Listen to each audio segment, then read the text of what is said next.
Welcome everybody, my name is Steve Rodriguez. I'm the first grandchild of Juanita Rosie Parra. Today's date is July 22nd, 2024. And we're going to be taking the first video of an oral lineage and history of her from her childhood all the way up until present day.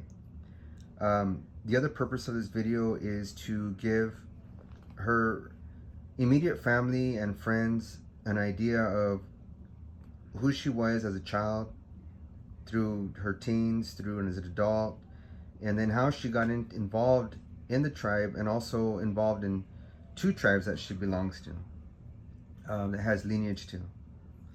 And then we'll go into other videos as time goes on. Future videos are going to be more directed towards her tribal involvement with one tribe, and then her new involvement with the other tribe. And she'll go ahead and explain that as we go along. So stay tuned, and let's go ahead and get this started. So go ahead and with your first and last name, please. I'm Juanita Rosa Parra, and I was born 1941, July 31st. I'm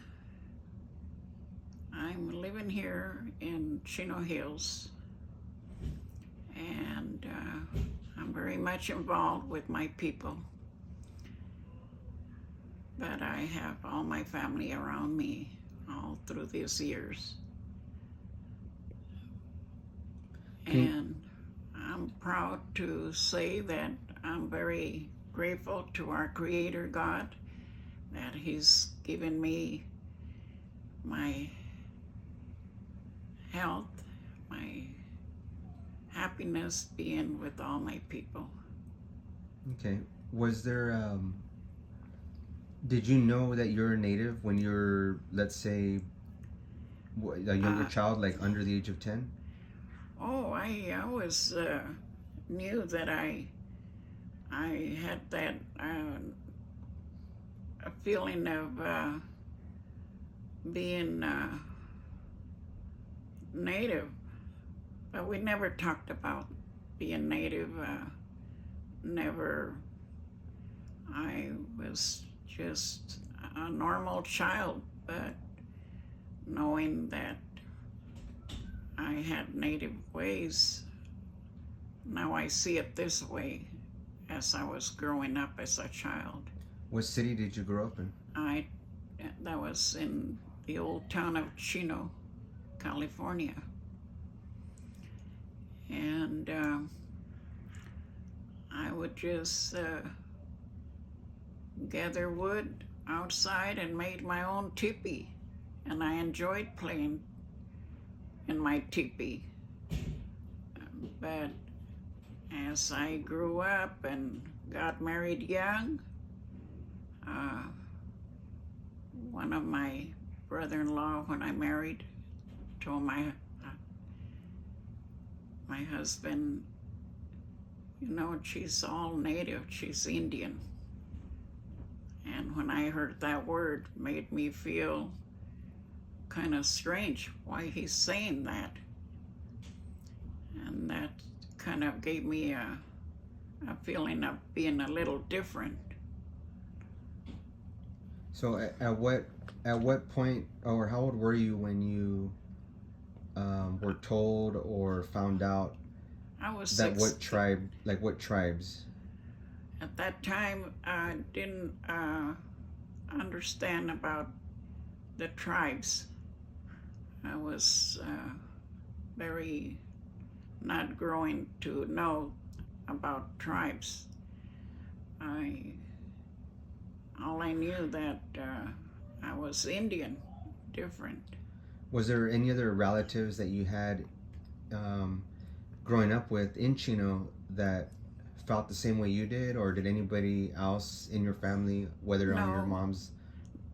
No, because my daddy would explain to us that my grandmother would speak her language when she'd be mad, and heating the wood stove with a wooden spoon, and she'd be talking her native language, but we never talked much in that way. Okay. So, like growing up, you felt it and you knew it, but you didn't really understand it yet till you obviously got older and became involved with. Can you please name both tribes?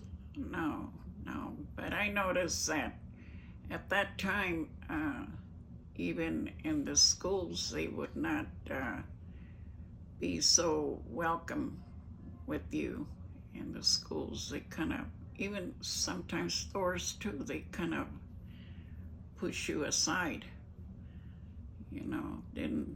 There was not a good welcome way to us. Okay. So let's go back a little bit. As I have stated before, we're gonna, go into like deeper into the tribal history. On the next video, like I said, we'll go into ceremonies, where have you traveled to, what have you done. It'll be a little bit more longer videos. This one's more to just get our feet wet and give everybody an idea of who you are, where you grew up, how you felt as a child. But let's go ahead and go into a little history of like your young adulthood, so we can kind of go into those videos. The next one. So you got married young, in the 50s, correct? And then I started having my children when I got married at 16, and I had 7 boys and 2 girls, and that was my family. But then I became a single mother, raising my children because of my husband. He was became ill, and so I became a farm lady, raising some of my grandchildren and making a living out of farming, and that's how I became a farmer. What cities did you do the farming in? I started a little bit here in Chino Hills, a little bit, but I ended up buying a little property, selling my house here in Chino Hills, and bought me property up in Paris. And I started a pig farm. And that's what I made my living out of. When you say farming with animals, did you also farm like plants and fruits for sustenance, or was it just animals? Mostly it was farming animals, goats, pigs, chickens,